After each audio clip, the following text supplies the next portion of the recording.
Amis de la méditation, je vous salue. Que Dieu vous bénisse. Mais j'implore la grâce et la faveur de notre Seigneur Jésus-Christ sur vos vies respectives. Alléluia, au nom de Jésus-Christ. La date d'aujourd'hui, c'est donc le jeudi 12 mars 2026. Et pour la méditation de ce jour, le lecteur de la Bible, qui est le guide de méditation de la Ligue pour la lecture de la Bible, nous propose Jérémie chapitre 34, Jérémie chapitre 34, du verset 1 jusqu'au verset 22. Waouh, c'est beaucoup de versets. Hein? C'est tout le chapitre en fait qu'on va lire. Seigneur, nous te bénissons pour ce passage que nous allons méditer, pour la méditation de ta parole. Nous avons besoin de toi, Seigneur. Nous avons besoin de ton assistance, Seigneur. Nous avons besoin de ton aide, Seigneur. Nous avons besoin que tu nous éclaires. Merci, Seigneur. Parle, nous t'écoutons. Au nom de Jésus-Christ. Amen. Jérémie, chapitre 34. La parole qui fut adressée à Jérémie de la part de l'Éternel en ces mots. Lorsque Nebuchadnezzar, roi de Babylone, avec toute son armée et tous les royaumes des pays sous sa domination, et tous les peuples faisaient la guerre à Jérusalem et à toutes les villes qui en dépendaient.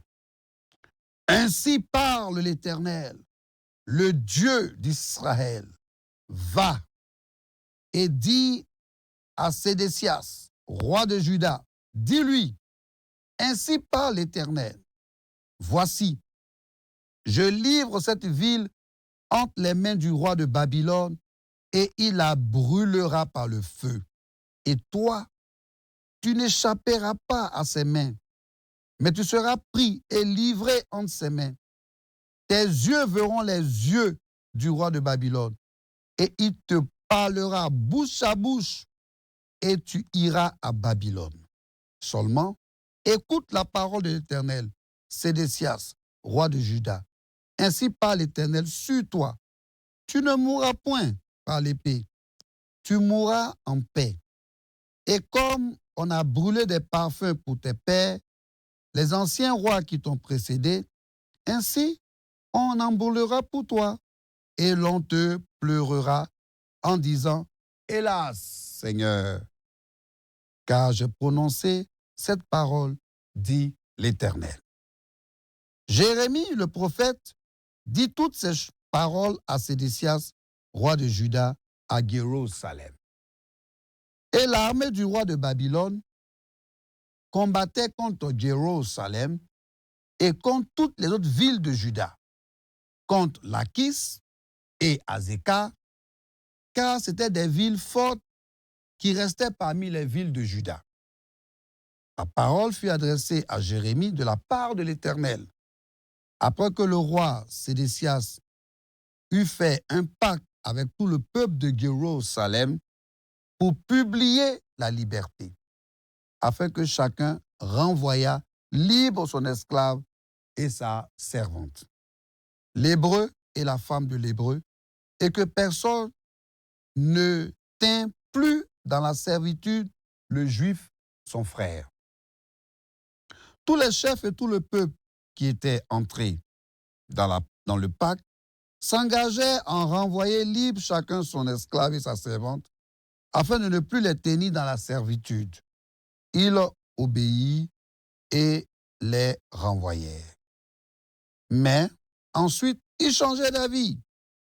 Ils reprirent les esclaves et les servantes qu'ils avaient affranchis et les forcèrent à redevenir esclaves et servantes.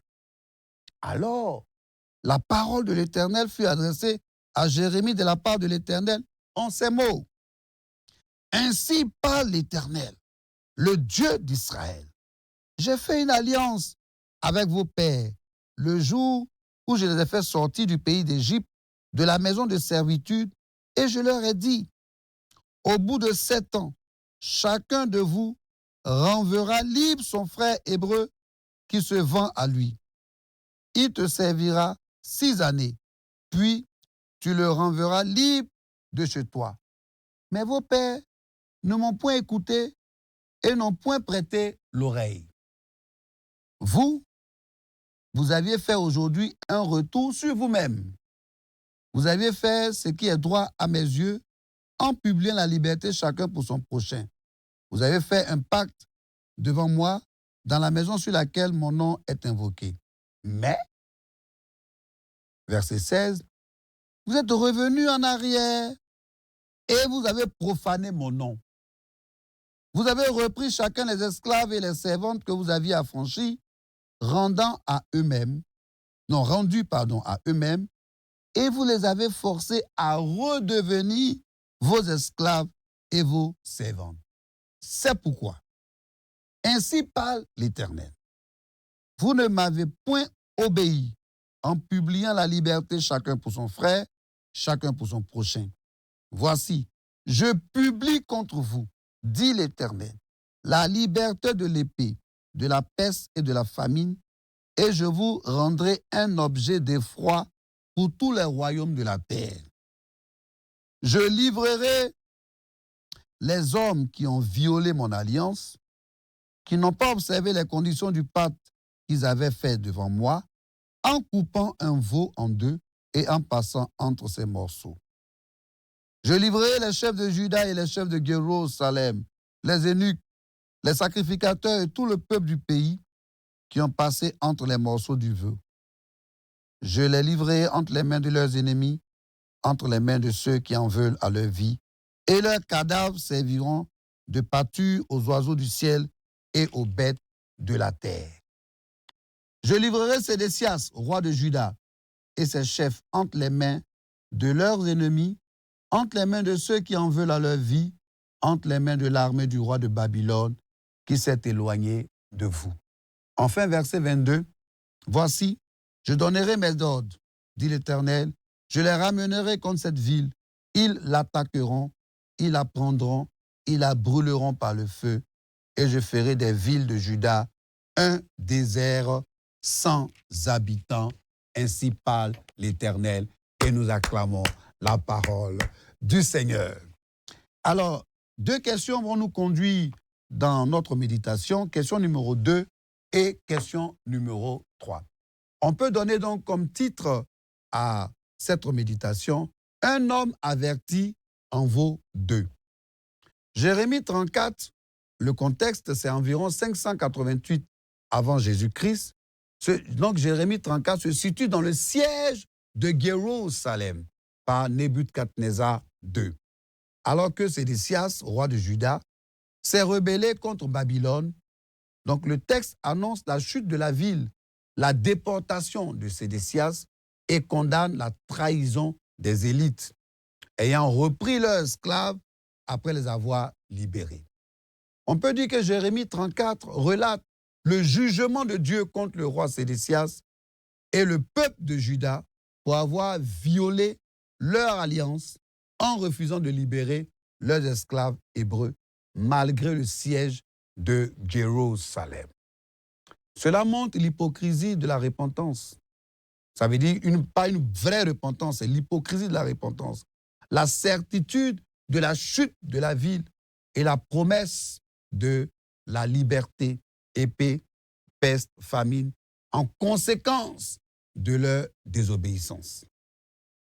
Si nous allons procéder par découpage, par verset, du verset 1 jusqu'au verset 3, voilà, Nebuchadnezzar assiège Jérusalem et les villes de Juda, c'est-à-dire Lachish, Azekah. Dieu annonce à Sédécias que la ville sera brûlée et qu'il ne pourra pas échapper à la captivité à Babylone. Et du verset 4, du verset 4 jusqu'au verset 5, une lueur d'espoir est donnée.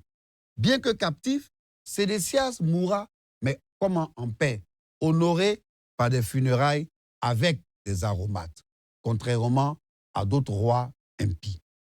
Et du verset 6 jusqu'au verset 7, Jérémie transmet fidèlement ces paroles dures. C'est des paroles nivaquines, difficiles à avaler, mais il avait l'obligation et l'ordre de transmettre fidèlement ces paroles dures au roi.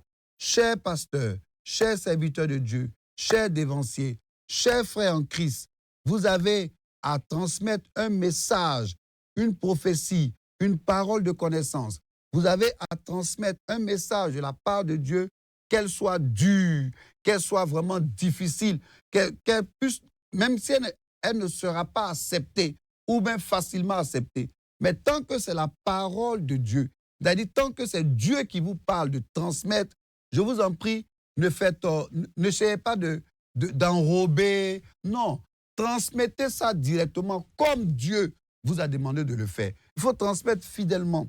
Et du verset 8 jusqu'au verset 11, donc Sédécias et le peuple avaient conclu un pacte pour libérer leurs serviteurs hébreux selon la loi, en Deutéronome 15, verset 22.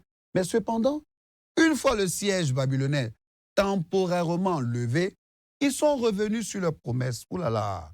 Et puis, ils ont encore repris les personnes qu'ils avaient donc libérées pour les mettre encore en servitude. Ah! Vous aussi, pourquoi faites ça? Hein? Pourquoi faites ça? Vous les avez libérés et puis vous les reprenez encore. Et du verset 12 maintenant, verset 12.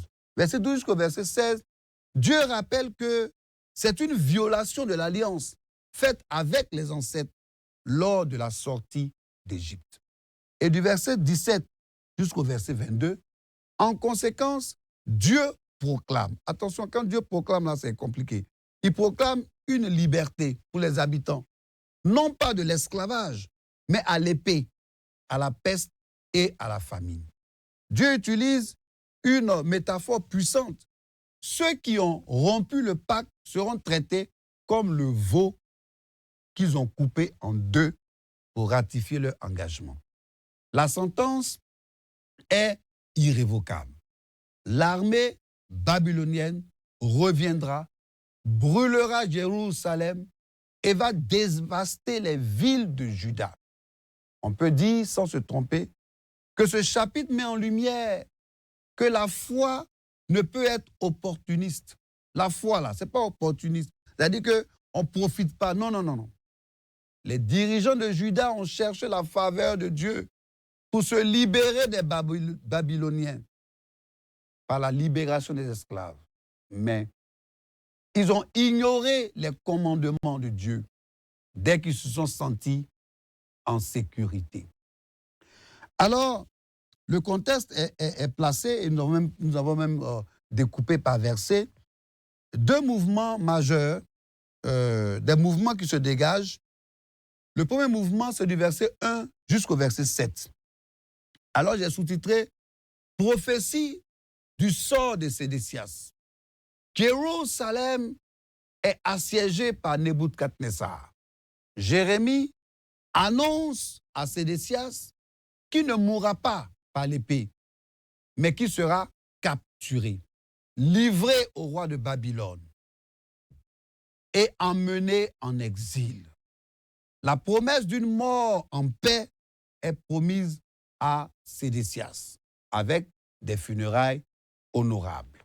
Voilà, si on est en Côte d'Ivoire, on va dire il n'est pas mort, il est décédé. Voilà, parce que ici en Côte d'Ivoire, quand c'est des funérailles honorables, on dit ce sont des obsèques. Voilà, des obsèques. Et quand c'est une mort peu honorable, on dit il est mort. C'est funérailles. Hein? On va aux funérailles. Mais quand c'est une personne honorable, on dit ce sont des obsèques. Alors, Sédécias a droit ici à des funérailles honorables. Et le deuxième mouvement, c'est du verset 8 jusqu'au verset 22. La trahison du pacte et le jugement. Sédécias et le peuple avaient fait alliance pour libérer leurs esclaves hébreux. Ils ont ainsi respecté la loi, du verset 8 jusqu'au verset 10. Donc, après le retrait temporaire des Babyloniens, le peuple est revenu sur sa décision et a asservi de nouveau les esclaves. On le voit ici au verset 11. Hein? Ils changeaient d'avis, verset 11. Mais ensuite, ils changeaient d'avis. Mais pourquoi toi tu changes d'avis? Tu prends une décision et puis après tu changes d'avis. Bon, ce n'est pas le cas ici, mais par exemple, on dit qui veut apporter une offrande quelconque ou bien on a un besoin à l'église, voici le besoin, on a besoin de tel montant ou on a besoin de telle chose. Et puis toi, on ne sait pas qui t'a piqué, mais tu prends une décision qui est d'abord une décision honorable. Tout le monde est content, tout le monde dit merci Seigneur. Et puis après, on attend maintenant l'exécution de ta promesse, tu changes d'avis. L'Éternel, par Jérémie, dénonce cette violation de l'alliance. En conséquence, Dieu proclame la liberté. Hein? Si vous prenez des notes, mettez liberté entre griffes. À l'épée, à la peste et à la famine sur Juda. Jérusalem sera prise. Waouh! Jérusalem sera brûlée. Et les dirigeants, ainsi que le peuple, tout cela, ils seront livrés à l'ennemi. Vous voyez comment est-ce que, quelquefois, ce sont nos agissements qui nous amènent à être livrés à l'ennemi. Et comme enseignement majeur que nous pouvons tirer de ce passage soumis à notre méditation, donc de ce jeudi 12 mars 2026, nous lisons Jérémie 34, verset 1 jusqu'au verset 22.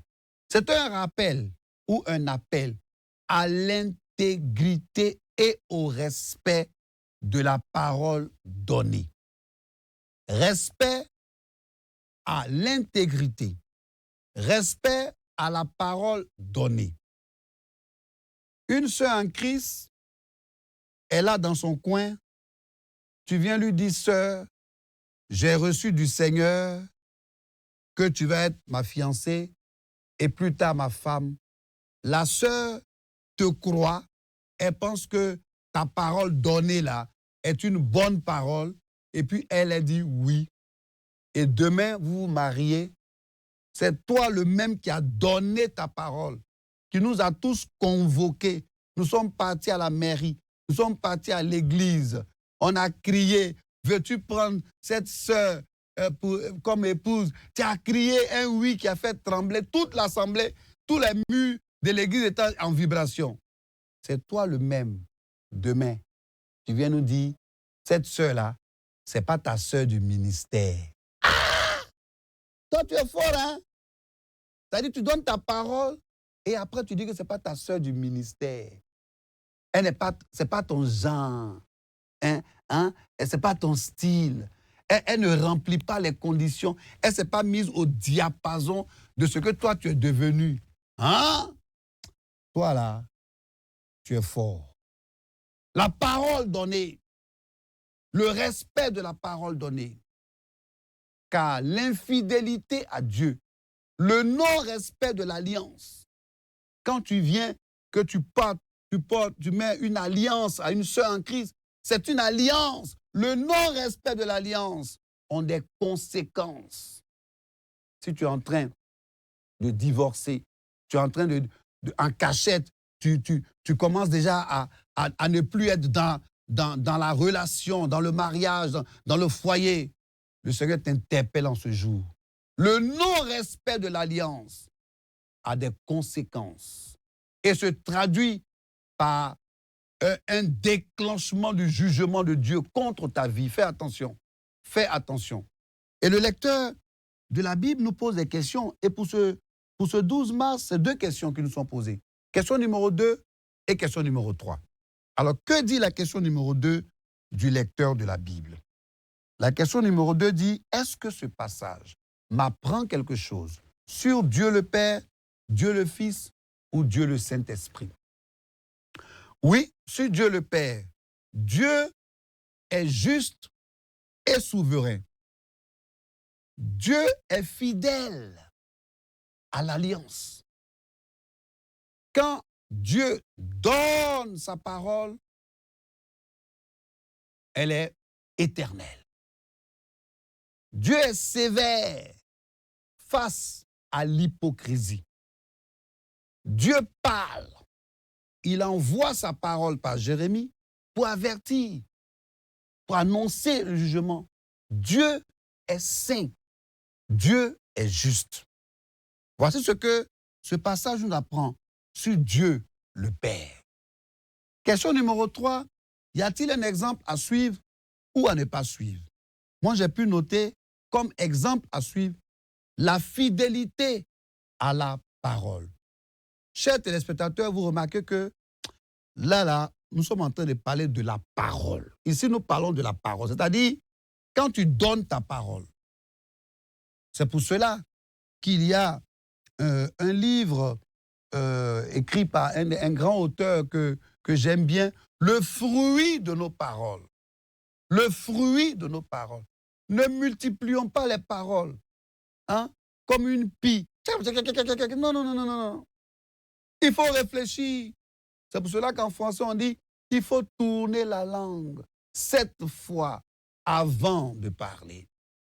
Le fruit de nos paroles, la fidélité à la parole donnée, l'engagement.